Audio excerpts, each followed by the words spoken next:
Published 1933 EDT, the 17th of October 2017. Updated 2001 EDT, the 17th of October 2017. Wild weather is set to wreak havoc on Victoria as the risk of thunderstorm asthma increases.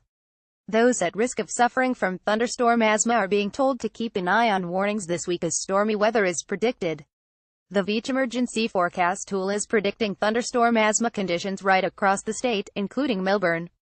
Hope Carnevale, a lifelong sufferer of asthma, was one of thousands of people across Melbourne triggered by the rare storm last year. Omar Mujald, 18, who had just finished his Year 12 exams, was the second victim of last year's freak asthma thunderstorm. Those at risk of suffering from thunderstorm asthma are being told to keep an eye on warnings this week as stormy weather is predicted for Melbourne. Thunderstorm asthma warnings are in place for Mallee in the northwest, across to East Gippsland in the east. A minor warning is in place for both central and northern Melbourne. The prediction comes after 9 people died in Victoria from a freak weather event late last year. A further 8,500 people had to be treated in hospital due to thunderstorm asthma.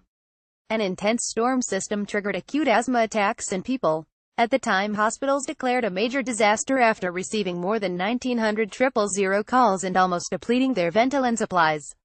Father of Wow Clarence Leo Wright died in November during last year's thunderstorms in Victoria, and Piris Left and her husband Ranjith, 57, died during last year's thunderstorms. Apollo Papadopoulos is believed to have died of an asthma attack during the thunderstorms in Victoria last year. The Australian Medical Association described the spike in respiratory illnesses during last year's storm as unprecedented. In addition to widespread sickness, the wild weather also left a trail of destruction across Victoria, with some residents reporting tornado-like conditions. The tragedy caused the Victorian government to set up an early warning system in September in order to prevent further deaths. The Australian Medical Association described the spike in respiratory illnesses during last year's storm as unprecedented. A thunderstorm asthma weather event occurs when there are high pollen levels, strong winds, high temperatures and rainfall.